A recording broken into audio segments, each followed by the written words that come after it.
स्वागत है दोस्तों आप सभी का हमारे YouTube चैनल पर। आज है 21 अक्टूबर और आज हम करेंगे द हिंदू और इंडियन एक्सप्रेस के एक एक आर्टिकल का एनालिसिस। जो पहला आर्टिकल आज हमारे पास है वो है क्रॉप स्टबल बर्निंग को लेके और जो दूसरा आर्टिकल है वो ग्लोबल हंगर इंडेक्स के रिलेटेड है। आइए शुरू करते हैं पहले आर्टिकल से जो कि स्टबल बर्निंग को लेके है। आर्टिकल का नाम है addressing north India's burning issue sustainably. देखिए ये पूरा जो आर्टिकल है इसमें राइटर जो हैं स्टबल बर्निंग के बारे में बात कर रहे हैं। वो बता रहे हैं कि स्टबल बर्निंग जो है का मौसम आ गया है। नॉर्थ इंडिया में जो है अब आगे आने वाले समय में स्मोगी विंटर दिखाई देगा और फिर से जो है बातचीत शुरू हो जाएगी कि भाई जो है पॉल्यूशन बढ़ने लगा, एयर क्वालिटी पुअर हो गई और सब के सब जो है फार्मर को दोषी ठहराएंगे। वहीं पॉलिटिकल लीडर्स जो हैं एक दूसरे के ऊपर कीचड़ उछालेंगे कि ये उनकी गलती है जिसकी वजह से ये हुआ है, पहले उन्होंने कोई सॉल्यूशंस नहीं लिए और इसलिए जो है उनके कारण अब हम सबको भुगतना पड़ रहा है। और इस तरह से जो है एक दूसरे की खामियां बताई जाएंगी और चीज़ें बताई जाएंगी कि कैसे जो है आपका इसको कम किया जा सकता है या फिर क्या क्या चीज़ें इसमें रह गई जिसके कारण जो है ये पूरा का पूरा नतीजा आया। तो ओवरऑल जो है बातें ही होंगी, काम तो कुछ होगा ही नहीं, क्योंकि काम होता तो फिर ये सब नहीं होता। तो इसी के ऊपर जो है पूरा का पूरा ये आर्टिकल है। इसमें शुरुआत करते हैं स्टबल बर्निंग से। देखिए बता देता हूँ कि स्टबल बर्निंग है क्या। स्टबल बर्निंग जो है आप ये समझिए कि आपने सुना होगा वर्ड पराली, जिसे हिंदी में कहते हैं कि पराली जला दी। स्टबल बर्निंग में ये होता है कि जब भी हार्वेस्टिंग करते हैं फार्मर्स, मान लीजिए पैडी की हार्वेस्टिंग की, पैडी मतलब राइस, जब राइस की कटाई करते हैं तो कटाई करने की वजह से चावल का जो दाना होता है वो अलग चला जाता है और जो उसका छिलका होता है वो अलग हो जाता है। जो छिलका होता है वो इकट्ठा होता रहता है और वो इकट्ठा होकर जो है बाद में रेसिड्यू कहलाता है। यही रेसिड्यू जो है बच जाता है और इसी की जो है आपका बर्निंग की जाती है। क्यों बर्निंग की जाती है? देखिए बर्निंग इसलिए की जाती है कि जो इतना सारा जो स्टबल है इसको फील्ड से हटाना है और जल्दी से जल्दी हटाना है, ताकि नेक्स्ट जो क्रॉप है यानी कि वीट, सर्दी के सीज़न में वीट उगाई जाती है, वीट को उगाया जा सके और ये जल्दी से तभी उगेगी जब यहाँ से रेसिड्यू को हटाया जाएगा। तो इसी के लिए जो है स्टबल बर्निंग की जाती है और ज़्यादातर ये स्टबल बर्निंग वैसे तो ऑल ओवर द वर्ल्ड की जाती है, लेकिन इंडो गैंगटिक प्लेन्स हैं जो पंजाब, हरियाणा और यूपी के, यहाँ पे चलन जो है कुछ ज़्यादा है। यहाँ स्टबल बर्निंग हमेशा जो है आपका अक्टूबर के मंथ में करी जाती है, ताकि हम जो है खरीफ क्रॉप के रेसिड्यू को बर्न कर दें यानी कि पैडी को, और प्रिपेयर करें फील्ड को वीट के लिए और फिर से वीट की सोइंग होगी। तो ये सब जो हैं चीज़ें, जो पूरा का पूरा प्रोसेस है स्टबल बर्निंग का और कैसे इसमें गवर्नमेंट की जो पॉलिसी है वो क्या रोल प्ले कर रही है वो एक बार मैं बता देता हूँ। देखिए 1960s में जो है गवर्नमेंट एक नए प्रोग्राम के साथ आई, आप सब ने सुना होगा, उसका नाम है ग्रीन रेवोल्यूशन। और ये ग्रीन रेवोल्यूशन जो है काफ़ी सक्सेसफुल रहा पंजाब में, हरियाणा में, जहाँ पे फार्मर्स को इनकरेज किया गया है कि वो वीट और पैडी की जो है high yielding variety of crops जो है ग्रो करें, ताकि इंडिया जो है सेल्फ रिलायंट बन सके ग्रेन्स की प्रोडक्शन में। और फिर आया 1990s का दौर। 1990s के दौर में जो है फार्मर्स होते पंजाब और हरियाणा के समझ गए कि कैसे जो है पूरी की पूरी कल्टीवेशन करनी है वीट की और पैडी की, और वो जो है ज़्यादा से ज़्यादा उन हाई यील्डिंग वैरायटी, स्पेशली एक चावल की वैरायटी है जो है पूसा 44, इसको जो है ग्रो करने लगे। ये बहुत ही बोला जाता है कि बहुत ही वाटर इंटेंसिव क्रॉप है, बहुत ज़्यादा इसको पानी चाहिए होता है अपनी पूरी की पूरी कल्टीवेशन के लिए। तो हुआ क्या कि ये वाटर गजलिंग क्रॉप की तरफ जो है लोग मूव हो गए और उसके बाद क्रॉप्स हार्वेस्ट करने लगे। धीरे धीरे जो है पंजाब में और हरियाणा में भी जो है पानी का जो लेवल है, ग्राउंड वाटर टेबल जो है वो डिक्लाइन होने लगा और माना जाने लगा क्योंकि पूसा 44 जो है इसके लिए ज़्यादा रिस्पॉन्सिबल है। वहीं आप देखिए कि गवर्नमेंट ने जो है इससे पहले फ्री पावर सप्लाई कर रखी थी, इरिगेशन पे सब्सिडीज़ देते थे और भी बहुत सारे जो है एमएसपी प्राइस था जो आपका फिक्स था, जो इनकरेज करता था फार्मर्स को कि वो पैडी को ग्रो करें। और इसी कारण जो है आपका वाटर डिक्लाइन होना शुरू हो गया, सॉइल डिग्रेडेशन होनी शुरू हो गई पंजाब और हरियाणा में। तो वहीं जो है गवर्नमेंट्स के ऊपर प्रेशर होने लगा कि उन्हें कुछ ना कुछ पॉलिसी मेजर्स लेने होंगे ताकि जो वाटर टेबल जो है डिक्लाइन हो रहा है उसको अरेस्ट कर सकें, उसको कम कर सकें, और इस तरह से अरेस्ट करें या इस तरह से कम करें कि एडवर्सली इम्पैक्ट भी ना करे पूरे एग्रीकल्चर आउटपुट पे। तो पंजाब गवर्नमेंट ने जो है आपका एक लॉ पास कर दिया अपनी असेंबली में जिसका नाम था पंजाब प्रिजर्वेशन ऑफ सब सॉइल वाटर एक्ट। ये जो है लॉ था, इसने फिर काफ़ी चीज़ें बदलाव किया। इस लॉ के अकॉर्डिंग ये मैंडेटरी था फार्मर्स के लिए कि वो पैडी जो है आपका लेट खरीफ सीज़न में ही आपका ग्रो करेंगे ताकि लॉस ऑफ वाटर ना हो। लेट खरीफ सीज़न में मतलब जब अच्छी तरह से मानसून आ जाएगा, एक बार मानसून रेंज पूरी तरह से आपका आनी शुरू हो गई, उसके बाद ही आप जो है पैडी की कल्टीवेशन कर सकते हैं, उससे पहले नहीं। तो ये इसलिए किया गया था ताकि वाटर की जो रिक्वायरमेंट्स हैं वो वाटर रिक्वायरमेंट्स जो है आपकी नेचुरल पानी से ही हो जाए, मतलब बारिश के पानी से ही आपकी मीटिंग हो जाए और आपका जो है डिपेंडेंस जो है वो रिड्यूस कर सकें ग्राउंड वाटर के ऊपर। ग्राउंड वाटर की ज़रूरत ना पड़े, आप जो है मानसून के पानी से ही जो है आपका अपनी फसल को वो कर लें। तो ये कोशिश थी फार्मर्स सरकार की, और इसी की वजह से जो है ये होने लगा कि फार्मर्स जो है लेट ग्रो करने लगे राइस को। वहीं जब वो लेट ग्रो करने लगे राइस को तो उनकी जो हार्वेस्टिंग थी वो भी थोड़ी लेट हो गई, और लेट हो जाने की वजह से अब उनके पास जो है टाइम नहीं है कि वो इस जो रेसिड्यू है, जो स्टबल है, उसका कुछ करें। उनको चाहिए कि इमीडिएटली इसको हटाएं जल्दी से फील्ड से, ताकि वो नेक्स्ट क्रॉप जो है ग्रो कर सकें वीट की। और उन्हें जो है बर्न करना ही जो है आपका सबसे चीप और इजी वे लगता है अपने लिए। तो इसीलिए जो है ये इन्होंने किया था ताकि जो है इजीली जो है इसको बर्न कर सकें। वहीं इसके जो इफ़ेक्ट्स हैं वो आप जानते ही हैं कि एयर पॉल्यूशन जो हमें देखने को मिल रहा है पूरे नॉर्थ इंडिया में, क्योंकि आप जानते हैं कि जो पूरी की पूरी जो एयर पॉल्यूशन यहाँ से उठता है वो केवल दिल्ली एनसीआर में ही नहीं, बिहार और वेस्ट बंगाल तक भी इसका इम्पैक्ट देखने को मिला है। वहीं सॉइल डिग्रेडेशन वो तो आपका है ही, दूसरा जो इशू है वो है सॉइल फर्टिलिटी।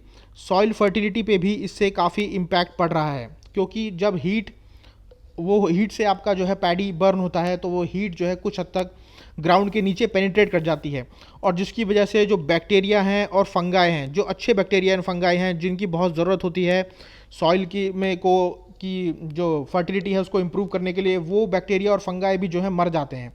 तो इस तरह से जो है जो ऑर्गेनिक तरीके का जो हमारे पास अवेलेबल होना चाहिए नेचर में वो ख़त्म हो जाता है, और उसी के कारण जो है फर्दर ज़्यादा प्रॉब्लम हो रही है हमारी सॉइल फर्टिलिटी को लेकर भी।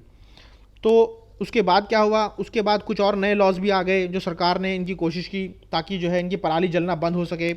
जैसे सेक्शन 188 जो है आपका, इसमें स्टबल बर्निंग को एक क्राइम बना दिया गया और नोटिफाइड किया गया एयर कंट्रोल एक्ट 1981 के तहत। ये बताया गया कि अगर कोई भी पराली जलाता है तो उसके ऊपर जो है कानूनी अपराध जो है माना जाएगा और उसके ऊपर जो है एफआईआर की जाएगी। वहीं 2015 में एनजीटी अपने एक ऑर्डर को लेके आई, और एनजीटी जो कि नेशनल ग्रीन ट्रिब्यूनल है उसने बैंड कर दिया क्रॉप रेसिड्यू बर्निंग करना 4 स्टेट्स में, जिसमें राजस्थान है, यूपी है, हरियाणा है और पंजाब है। तो इनके ऊपर जो है बैन लगा दिया गया और ये कहा गया कि अगर इस तरह का कुछ भी कोई करा हुआ पाया जाता है तो उसके ऊपर जो है एक्शन लिया जाएगा। वहीं 2019 में सुप्रीम कोर्ट ने जो है डायरेक्ट किया गवर्नमेंट्स थी पंजाब, हरियाणा, उत्तर प्रदेश की कि वो फार्मर्स को जो है फाइनेंशियल इंसेंटिव्स दें ताकि वो इस प्रैक्टिस में इन्वॉल्व ना हो और वो पराली को ना जलाएं। तो सुप्रीम कोर्ट ने ये कहा था कि फाइनेंशियल इंसेंटिव्स दे दिए ताकि अच्छी हेल्थ मेंटेन रहे दिल्ली, पंजाब और हरियाणा के लोगों की, और इसके लिए कहा था सेंट्रल गवर्नमेंट को कि वो टास्क फोर्स भी बनाएं ताकि वो फार्मर्स को स्टबल बर्निंग से रोक सकें। तो ओवरऑल जो है ये चीज़ें थी जिसकी वजह से थोड़ा बहुत इशू जो है बिगड़ गया। और इसके बाद जो मेजर्स लिए गए हैं सरकार द्वारा वो कुछ इस तरह हैं, उनको थोड़ा डिस्कस कर लेते हैं। क्या मेजर्स हैं? सबसे पहले तो एक 100% सेंट्रली फंडेड स्कीम है जिसे बोलते हैं in situ residue management machines. क्या है इन सीटू मैनेजमेंट? देखिए, इन सीटू का मतलब होता है जिस जगह पर है उसी जगह पर जो है उसका सॉल्यूशन निकाल देना। दो चीज़ें होती हैं, इन सीटू और एक्स सीटू। एक्स सीटू होता है कि सॉल्यूशन कहीं और जाके निकालना। तो इन सीटू सर्विसेज में या इन सीटू स्कीम में, सेंट्रल फंडेड स्कीम में मशीन्स दी गई हैं इंडिविजुअल्स को 50% सब्सिडी पर, और कस्टम हायरिंग सेंटर्स भी बनाए हैं जहां 80% सब्सिडी जो है दी जा रही है फार्मर्स को, जहां से वो मशीन को ख़रीद सकते हैं या फिर किराए पे भी ले सकते हैं, और किराए पे लेने के बाद वो जो रेसिड्यू बन जाता है उसकी अच्छी तरीके से on the site he management कर सकते हैं, उसको अच्छी तरीके से जो है यूज़ कर सकते हैं। इसमें दो मशीन जो है बहुत ही ज़्यादा यूज़फुल हैं। उसका एक का नाम है हैप्पी सीडर और दूसरा जो है आपका वो बोलते हैं बायो डिकम्पोज़र। ये दो मशीन हैं जिनकी चर्चा बहुत रहती है। उसके बाद 2020 में गवर्नमेंट ऑफ पंजाब ने जो है कम से कम 8000 ऑफिसर्स जो हैं अपॉइंट किए थे, एग्रीकल्चर ऑफिसर्स, ये देखने के लिए कि भाई कोई विलेज में पराली तो नहीं जला रहा, अगर कोई जला रहा है तो उसको समझाइए, उसको जो है अच्छी तरीके से इन डिस्करेज कीजिए, और उनको जो है अगर नहीं मानते हैं उसके बाद भी तो पेनल्टीज़ लगाइए। तो इस तरह की जो है कुछ in situ crop residue management जो है लिए गए थे। इसके अलावा जो एक्स सीटू मैनेजमेंट प्रैक्टिसेस हैं, उस एक्स सीटू मैनेजमेंट प्रैक्टिसेस में ये आता है कि इनको बताया जाए कि ऑल्टरनेटिव यूज़ किया जाए पैडी का। ऑल्टरनेटिव यूज़ क्या किया जा सकता है पैडी स्ट्रॉ का, कि बायोमास पावर प्रोजेक्ट्स में यूज़ कर सकते हैं उनको इलेक्ट्रिसिटी बनाने के लिए। इसके अलावा उसको फीड स्टॉक की तरह इस्तेमाल किया जा सकता है जानवरों को खाने पीने के लिए। इसके अलावा इथेनॉल प्लांट्स में भी उनका यूज़ हो सकता है ताकि बेहतर तरीके से जो है इथेनॉल ब्लेंडिंग हो जाए उनकी और वो फ्यूल की उसमें यूज़ हो सके। वहीं कंप्रेस्ड बायोगैस में भी आपका उसका इस्तेमाल हो सकता है और ज़्यादा से ज़्यादा जो है बायोगैस बनाई जा सकती है। तो इस तरह की कुछ चीज़ें हैं, ये एक्स सीटू मेजर्स हैं और ये जो हैं आपके ये इन सीटू मेजर्स हैं। तो इन दोनों पे जो है काम करने की बात करी गई थी। बहरहाल अभी जो बताया जा रहा है, जो मेजर्स आपका बता रहे हैं राइटर, वो बता रहे हैं कि हमें जो है ओवरऑल एक कॉम्प्रिहेंसिव तरीके से काम करना होगा। वैल्यू चेन जो है एग्रीकल्चर की उसको इम्प्रूव करना होगा, चाहे एयर क्वालिटी है, वाटर है, न्यूट्रिशन है और क्लाइमेट गोल्स को भी हमें एड्रेस करना होगा। हम इस समस्या को जो है एक इकलौती समस्या समझ के जो है इसका सॉल्यूशन नहीं कर सकते, हमें इसको इन टोटलिटी में देखना होगा ताकि हम समझ सकें कि हमें हमारे लिए सिर्फ एग्रीकल्चर ही कंसर्न नहीं है, हमारे लिए सारी चीज़ें कंसर्न है। एग्रीकल्चर और इकोनॉमी दोनों को जो है हमें साथ मिला के चलना है और जो इंटरेस्ट हैं वहाँ के लोकल फार्मर्स के उनको भी एड्रेस करना है। वहीं आगे राइटर बोलते हैं कि अगर ऐसा कर दिया जाए कि इनकरेज किया जाए उनको कि पैडी ग्रो ना किया जाए और इसको रिप्लेस करें दूसरी क्रॉप से जो कि एग्रो इकोलॉजिकली सूटेबल भी हो, जैसे कि मेज़ हो गई, पल्सेस हो गई या ऑयल सीड्स, तो ये बेहतर होगा। वहीं दूसरी तरफ जो है ज़रूरत है कि हम फार्मर्स के साथ जो है एक ट्रस्ट मेंटेन करें और फार्मर्स को बताएं कि वो हमारे पार्टनर्स हैं पूरे कंट्रीब्यूशन में, इकोनॉमिक कंट्रीब्यूशन में, और इसके लिए हमें जो है उन्हें फाइनेंशियल सपोर्ट भी प्रोवाइड करने की ज़रूरत पड़े तो वो भी उनको मुहैया कराया जाए। तो इसी चीज़ के बारे में जो है वो बात कर रहे हैं और वो कह रहे हैं कि ये एक इंटर सेक्टोरल अप्रोच की ज़रूरत है। मतलब जो डिफरेंट सेक्टर्स हैं, चाहे वो इकोनॉमी का हो चाहे एग्रीकल्चर का हो, उन सब सेक्टर्स को मिलके जो है पॉलिसी मेकिंग करनी पड़ेगी ताकि जो हमारे गोल्स हैं, चाहे वो सस्टेनेबल डेवलपमेंट को लेके हों चाहे इंक्लूसिव डेवलपमेंट को लेके हों, वो सब गोल्स जो है हमारे अचीव हो सकें। तो यही है जो मेन क्रक्स है इसका। बाकी इसमें दो चार सॉल्यूशंस मैं बता सकता हूँ, जैसे कि क्रॉप स्टबल को मैंने बता दिया कि क्रॉप स्टबल को हम और भी चीज़ों में इस्तेमाल कर सकते हैं। एक होता है कि मशरूम कल्टीवेशन में भी इस्तेमाल किया जा सकता है, ऑल्दो फार्मर्स के पास इतनी नॉलेज नहीं है कि वो इसको कैसे यूटिलाइज़ करें। इसके लिए गवर्नमेंट को जो है छोटे छोटे इंफॉर्मेशन सेंटर्स बनाने पड़ेंगे जहाँ उनको जो है इंफॉर्मेशन अवेलेबल कराई जा सके।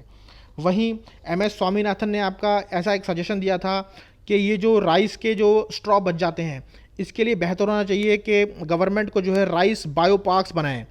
ये राइस बायो पार्क्स जो हैं आपके बहुत हेल्पफुल साबित होंगे। यहाँ फार्मर्स जो है आपका सारे स्टबल को दूसरे प्रोडक्ट्स में कन्वर्ट कर पाएगा, जैसे कि पेपर हो गया या फिर कार्डबोर्ड और इस तरह का, या फिर एनिमल फीड। तो इस तरह का कुछ अगर किया जा सकता है तो वो अच्छी चीज़ है। वहीं गवर्नमेंट को इंसेंटिव्स तो देने ही होंगे इसमें काम करने के लिए, एल्स फार्मर्स को जो है इनकरेज करना बहुत मुश्किल हो जाएगा। वहीं लॉन्ग टर्म सॉल्यूशन यही है कि क्रॉप डाइवर्सिफिकेशन की तरफ काम करें, उनको इनकरेज करें कि मेज़ वहाँ पे ग्रो करें या फिर फ्रूट्स वेजिटेबल्स के ऊपर ज़्यादा फोकस करें ताकि पैडी का स्ट्रॉ बचे ही ना और उन्हें जलाने की ज़रूरत भी ना पड़े। ये था पूरा का पूरा आर्टिकल, लेकिन इसमें मैं आपको एक केस स्टडी बता देता हूँ। एक केस स्टडी है स्टबल बर्निंग को लेके, जिसमें अम्बाला में जो है एक डिस्ट्रिक्ट मैजिस्ट्रेट थे या यूँ कह लीजिए डिप्टी कलेक्टर थे, जिनका नाम था विक्रम यादव। इन विक्रम यादव की बहुत चर्चा होती है जब भी हरियाणा पंजाब में जो है बताया जाता है स्टबल बर्निंग को लेके। इन्होंने कुछ ऐसे मेजर्स लिए थे, कोई कोएर्सिव मेजर्स नहीं लिए, सिर्फ इनकरेज किया लोगों को, और इनकी इनकरेजमेंट से जो है स्टबल बर्निंग कम से कम 80% जो है कम हो गई।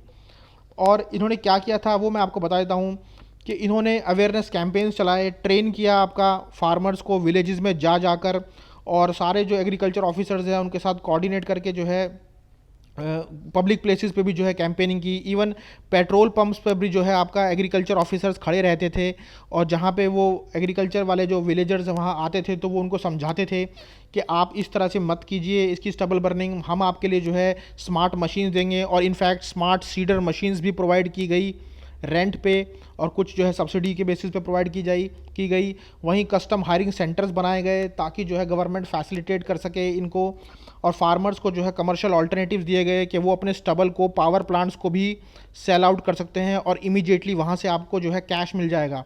तो इमीडिएट कैश पेमेंट होने लगी तो फार्मर्स को जो है बहुत इंकरेजमेंट होने लगी कि मेरा जो कूड़ा करकट था जिसे मुझे जलाना था उसके मुझे पैसे मिल रहे हैं, तो इससे अच्छी और क्या बात होगी। और कोई भी पुलिस केस रजिस्टर्ड नहीं हुआ वायलेटर्स के खिलाफ। बस 41 फार्मर्स को फाइन जरूर लगाया गया था कि उन्होंने फार्म वेस्ट जो है आपका जला दिया था, वो भी कुछ राजनीतिक द्वेष था, पॉलिटिकल कुछ इन्वॉल्वमेंट हो गई थी उसके कारण। ओवरऑल ये एक बहुत अच्छी केस स्टडी है जिसको आप पढ़ सकते हैं कि कैसे उन्होंने जो है ओवरऑल कैसे जो है स्टबल बर्निंग को कम करने की कोशिश की। वहीं जो अगला आर्टिकल है वो ग्लोबल हंगर इंडेक्स को लेके है। आप जानते हैं कि अभी रिसेंटली जो है ग्लोबल हंगर इंडेक्स की रैंकिंग आई है और इंडिया की रैंक काफ़ी पुअर है, उसमें 107 जो है डिक्लेयर की गई है। तो राइटर बताते हैं कि जो इंडेक्सेस हैं, चाहे वो हैप्पीनेस इंडेक्स हैं, ease of doing business index हैं, कामनेस इंडेक्स हैं, ये इंडेक्सेस बनाने की जो है एक इंडस्ट्री है और इस इंडस्ट्री का जो है एक बहुत ही तगड़ा पोटेंशियल है कि ये गवर्नमेंट के किसी भी एक्शन को इन्फ्लुएंस कर सकती है और वर्ल्ड लेवल पे भी एक अलग तरीके से किसी भी कंट्री को प्रोजेक्ट कर सकती है। तो वहीं एक संस्था है जिसका नाम है कंसर्न वर्ल्ड वाइड, उसने अभी जो है ग्लोबल हंगर इंडेक्स रिलीज़ किया है जिसमें इंडिया की रैंक जो है 107 आई है 123 कंट्रीज़ में से, जो कि पिछले साल के मुकाबले और भी पुअर है क्योंकि लास्ट ईयर जो रैंक थी वो 101 थी। हाउएवर गवर्नमेंट ने जो है पब्लिकली आकर इसको रिजेक्ट कर दिया। उन्होंने कहा कि जो मेथोडोलॉजी इसमें यूज़ की गई थी ये बिल्कुल गलत थी और ये ऐसा राइटर का मानना है कि ये कुछ हद तक सही भी है कि गवर्नमेंट का जो आर्ग्यूमेंट है कि जो आपने जो है इसका पूरा का पूरा जो इंडेक्स बनाया है ये बहुत ही गलत मेथोडोलॉजी से बनाया है, क्योंकि जो 1/3 है इंडेक्स का जो डेटा वो फूड एंड एग्रीकल्चर ऑर्गेनाइजेशन से लिया हुआ है और वो भी वो डेटा लिया हुआ है फूड एंड एग्रीकल्चर ऑर्गेनाइजेशन से जिसमें उन्होंने अंडर नरिश्ड पॉपुलेशन का जो है डेटा प्रोड्यूस किया था। तो अंडर नरिश्ड पॉपुलेशन का जो डेटा है उसको जो है इन्होंने यूज़ कर दिया ग्लोबल हंगर इंडेक्स के डेटा को फाइनल कंपाइलेशन करने में। वहीं राइटर बताते हैं कि जो पूरा का पूरा सर्वे हुआ है वो इंडिया में केवल 3000 हाउस होल्ड्स का ही हुआ है। तो अब आप देखिए कि इतनी बड़ी कंट्री है, 130 करोड़ लोग यहाँ रहते हैं और 3000 हाउस होल्ड्स का जो है सर्वे लिया गया है ये देखने के लिए कि हंगर इंडेक्स में क्या कहाँ स्टैंड करता है इंडिया। तो ओवरऑल जो है ये एक जस्टिफाइबल क्राइटेरिया तो नहीं है, ऐसा अभी देखने में लगता है। वहीं जो राइटर हैं वो ये कहते हैं कि अगर ट्रांसपेरेंसी मेंटेन करनी है तो इंटरनेशनल एजेंसीज़ को चाहिए कि वो ऐसा डेटा यूज़ करें जो कि फ्रीली अवेलेबल हो पब्लिक डोमेन में। वहीं जो फूड एंड एग्रीकल्चर ऑर्गेनाइजेशन का जो डेटा है वो आपका पुराना डेटा है और वो सिर्फ अंडर नरिश्ड पॉपुलेशन को लेके ही बनाया गया है। तो वहीं जो है सवाल उठते हैं कि ये जो इंडेक्स है क्या ये जेन्युइनली मेजर कर रहा है हमारे हंगर को। देखिए ये जो पर्टिकुलर इंडेक्स है ग्लोबल हंगर इंडेक्स ये 4 इंडिकेटर्स के ऊपर बेसिस है, जिसमें पहली जो वो है इंडिकेटर वो है proportion of under nourished in the population, मतलब टोटल पॉपुलेशन में से अंडर नरिश्ड लोग कितने हैं। अंडर 5 मोर्टेलिटी रेट, 5 साल से कम उम्र की उसमें कितने बच्चों की जो है मौत हो जाती है। वहीं प्रिवेलेंस ऑफ स्टंटिंग, मतलब छोटी हाइट जो है कितने बंदों की रह जाती है। और चौथा जो है आपका वो है वेस्टिंग, यानी कि लो वेट और लो हाइट 5 साल से कम बच्चों की। तो इन सब जो है इंडेक्सेस के जो क्राइटेरिया हैं वो ये हैं और सबसे ज़्यादा जो वेटेज दी गई है इसमें वो 1/3 वेटेज दी गई है आपका चाइल्ड मोर्टेलिटी को लेके और स्टंटिंग और वेस्टिंग को जो है 1/6 वेटेज दी गई है। तो सवाल ये उठता है कि ये इंडिकेटर्स कितने अच्छे हैं जो यूज़ किए गए हैं। देखिए राइटर इसमें बताते हैं कि चाइल्ड मोर्टेलिटी जो इसमें एक इंडिकेटर यूज़ किया गया है, इंडिया के अंदर जो चाइल्ड मोर्टेलिटी हो रही है वो हंगर की वजह से नहीं हो रही है, वो भूख के कारण नहीं हो रही है। ये जो चाइल्ड मोर्टेलिटी के इंडिया में रीज़न है वो हैं क्लाइमेटिक डिजीज़ और पब्लिक हेल्थ सिस्टम। वहीं उन्होंने बताया है कि बहुत सारी जो चाइल्ड डेथ इंडिया के अंदर हो रही है वो बर्थ रिलेटेड कुछ चीज़ें हैं उनकी वजह से हो रही है, कॉन्जेनिटल कंडीशंस यानी कि दिमागी संभावनाएं हैं जो उनकी वजह से हो रही है, और डिलीवरी कॉम्प्लिकेशंस। मतलब आप लोग जानते हैं कि गांव में या फिर देहात में ऐसा होता है कि डिलीवरी कराने के लिए जो है लेके नहीं जाते हॉस्पिटल में, घर पे डिलीवरी कराते हैं। तो इंस्टीट्यूशनल डिलीवरीज नहीं होती, वहाँ पे नॉन इंस्टीट्यूशनल डिलीवरीज होती हैं, जिसकी वजह से जो है बहुत सारे बच्चे मर भी जाते हैं। तो वो मरी हुई जो मौतें हैं उनको जो है इन्होंने इसमें इंक्लूड कर दिया है। वहीं जो दूसरा इंडिकेटर है स्टंटिंग को लेके या वेस्टिंग को लेके, वो भी उसका भी हंगर से दूर दूर तक कोई नाता नहीं है। राइटर कहते हैं कि जो कॉज ऑफ स्टंटिंग है वो बहुत सारे रीज़न हो सकते हैं उसके, ऐसा नहीं है कि वो भूख के कारण होते हैं। हमारे यहाँ even wealthiest of house holds हैं, जो अच्छी खासी अमीर फैमिलियाँ हैं, उनके यहाँ भी स्टंटिंग जैसे कुछ केसेस देखने को मिले हैं, क्योंकि जो बच्चे हैं उनकी कुछ हाइजीन प्रैक्टिसेस हैं वो इतनी अच्छी नहीं है, मतलब हाथ वाथ धो के खाना ना खाना, या डाइट में इतनी डाइवर्सिटी नहीं है। आप जानते हैं कि हमारे यहाँ ज़्यादातर चीज़ें देखेंगे, चाहे वो अच्छे परिवार के बच्चे हों या वो भी हों, तो उनको भी चिप्स या पेप्सी इस तरह का खाना वाना खाया जाता है। तो वो डाइटरी डाइवर्सिटी नहीं है, विटामिन्स और न्यूट्रिएंट्स पे इतना काम नहीं करते हैं। वहीं आगे ये बताया गया है कि वेस्टिंग का एक और रीज़न ये भी है कि बहुत सारे चिल्ड्रन जो है डायरिया जो है बचपन में उन्हें हो जाता है, जिसके कारण जो है वो कम खाते हैं और उनका जो न्यूट्रिशन स्टेटस है वो हमेशा पुअर रहता है। और क्योंकि वो खाना अच्छे से नहीं खाते, न्यूट्रिशन ढंग से नहीं लेते, तो वो ज़्यादा वल्नरेबल हो जाते हैं डिजीज़ को और फिर अंत में उनकी मृत्यु भी हो जाती है। तो ये सब चीज़ें हैं जिनको इग्नोर किया गया है। वहीं जो 3 इंडिकेटर्स हैं चाइल्ड की हेल्थ के, जिसमें पुअर फूड इंटेक है, आप देख रहे हैं जैसे कि मैंने आपको ऊपर बताया है कि विटामिन्स न्यूट्रिएंट्स की जो है कमी है, जिसको प्रॉपरली जो है यूटिलाइजेशन नहीं किया जाता। ये सब फैक्टर्स हैं डेथ के, ना कि भूख या फिर हंगर जो इसमें दर्शाया गया है। वहीं राइटर बताते हैं कि नेशनल फैमिली हेल्थ सर्वेज के अकॉर्डिंग जो चाइल्ड मोर्टेलिटी रेट है हमारे यहाँ 95 डेथ्स पर 1000 से कम होकर 40 पर 1000 हो चुका है। और ये सब जो है श्रेय जाता है कि इम्यूनाइजेशन कवरेज जो मिशन इंद्रधनुष के थ्रू चलाई गई थी, और वहीं आपका इंक्रीज्ड हॉस्पिटल डिलीवरी, और इंक्रीज्ड हॉस्पिटल डिलीवरी के लिए भी हमारे यहाँ एक प्रोग्राम था जिसका नाम था लक्ष्य। आप इसको ज़रूर पढ़ें, लक्ष्य और मिशन इंद्रधनुष। वहीं जो चाइल्ड स्टंटिंग है वो भी काफ़ी हद तक डिक्लाइन हुई है। 51% हुआ करती थी वो कभी, और आज जो है 35.5% है। और इसका श्रेय जाता है जो हमारा वाटर और सैनिटेशन सिस्टम है वो अब अच्छा हो गया है। स्पेशली स्वच्छ भारत अभियान के बाद जो है हमारे यहाँ सैनिटेशन सिस्टम इम्प्रूव हुआ है। अब लोग बाहर नहीं जाते हैं डिफिकेट करने के लिए, घर में ही करते हैं। तो राइटर यही बता रहे हैं कि किस तरीके से हमने हर उसमें जो है काफ़ी इम्प्रूवमेंट की है, और बावजूद इन सब के जो मोर्टेलिटी के केसेस हैं या स्टंटिंग के केसेस हैं हमने कम ज़रूर किए हैं, लेकिन अभी भी हमें एक लंबा जो है रास्ता तय करना है वहाँ तक पहुँचने के लिए जहाँ तक डेवलप्ड कंट्रीज़ जो हैं पहुँच चुकी हैं। वहीं राइटर आगे बताते हैं कि बहुत ज़रूरी है कि अटेंशन देनी चाहिए हमें फूड डिप्रीवेशन के कॉन्सेप्ट पे। आप जानते हैं एक कॉन्सेप्ट है जिसका नाम है हिडन हंगर। क्या है ये हिडन हंगर, वो मैं आपको बता देता हूँ कि देखिए, खाना तो सभी खा रहे हैं, सबको ही मिल रही है दाल रोटी, चाहे कम हो या ज़्यादा, लेकिन हमारे यहाँ जो प्रॉब्लम है वो हिडन हंगर की है, या फिर यूँ कह लीजिए फूड डिप्रीवेशन की है। मतलब हमारे खाने में जो है विटामिन्स, मिनरल्स और जो ज़रूरी एसेंशियल न्यूट्रिएंट्स हैं वो नहीं मिल रहे हैं। तो इसके लिए जो है सबसे ज़्यादा ध्यान देने की ज़रूरत है। वहीं आप जानते हैं कि अभी ब्रेस्ट फीडिंग प्रैक्टिसेस जो हैं आपका थोड़ी कम हो गई हैं। जो गरीब वर्ग की महिलाएं हैं उनकी जो है उनके पास इतना जो है ब्रेस्ट में दूध नहीं होता कि वो अपना प्रोवाइड करा सकें। वहीं जो अमीर महिलाएं हैं वो ब्रेस्ट फीडिंग प्रैक्टिसेस को इग्नोर करती हैं, उन्हें लगता है कि ब्रेस्ट फीडिंग से शायद उनकी बॉडी स्ट्रक्चर ख़राब हो जाएगा।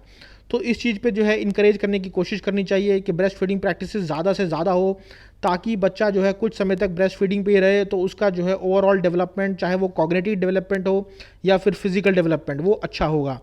वहीं स्टडी ये भी कहती है कि जो हाउस होल्ड इनकम्स है हमारे यहाँ वो बहुत समय से जो है कांस्टेंट है, पब्लिक डिस्ट्रीब्यूशन सिस्टम इतना अच्छा नहीं है, और जो कंजम्पशन है वो एक तरफा कंजम्पशन हो रही है केवल और केवल वीट राइस की ही। तो डाइटरी डाइवर्सिटी तो है ही नहीं, जिसकी वजह से हमें उस तरह से आउटकम्स नहीं मिल रहे जैसे हमें आउटकम मिलने चाहिए। वहीं जो ग्लोबल हंगर इंडेक्स का जो डेटा है वो बिल्कुल इनएडिक्वेट है और पुअरली जो है कंपाइल किया गया है, उसकी कंपाइलेशन ठीक से नहीं की गई है। तो इसी चीज़ों को लेकर जो है पूरा का पूरा आर्टिकल था, इसमें जो बताया गया है कि ग्लोबल इंडेक्स जो है एक एग्जांपल है जो बैकफायर कर सकता है, और ये हमें जो है ज़्यादा इस ग्लोबल हंगर इंडेक्स को सीरियसली नहीं लेना चाहिए, क्योंकि इसमें बहुत सारे लैक्यूनाज हैं जिनको एड्रेस नहीं किया गया। वहीं एक एग्जांपल के तौर पे मैं आपको बताऊं तो पाकिस्तान, बांग्लादेश और श्रीलंका को जो है इस ग्लोबल हंगर इंडेक्स में जो है हमसे अच्छा बताया गया है। लेकिन आप एक बात देखिए कि श्रीलंका को अभी कुछ महीने पहले जो है खाने की भी कमी थी, और यहाँ पे इंडिया ने जो है ना जाने कितना ही मेट्रिक टन ऑफ जो आपका वीट और राइस है वो उनकी मदद के लिए पहुँचाया था। मतलब हमारे पास जो है सफिशिएंट फूड अवेलेबल है, इसमें कोई दो राय नहीं। वहीं श्रीलंका में जो है फूड ख़त्म हो गया था तो उन्होंने इंडिया की मदद मांगी। वहीं बांग्लादेश आप देखिए कि अभी बांग्लादेश जो है आईएमएफ से लोन मांगने गया था, तो आईएमएफ ने उनको जो है ये कहकर मना कर दिया कि आपका जो फॉरेक्स रिजर्व है वो बहुत ही कम है और वो हमारे क्राइटेरिया से मैच नहीं हो रहा, तो इसलिए अभी हम आपको लोन नहीं दे सकते। तो वहाँ भी देखिए सिचुएशन इकोनॉमिकली इतने अच्छे नहीं है। वहीं इंडिया ने जो है प्रधानमंत्री गरीब कल्याण अन्न योजना में भूखों को जो है घर घर पहुँचा खाना खिला रहे हैं। और पाकिस्तान की तो कहने क्या ही बात करूं पाकिस्तान की।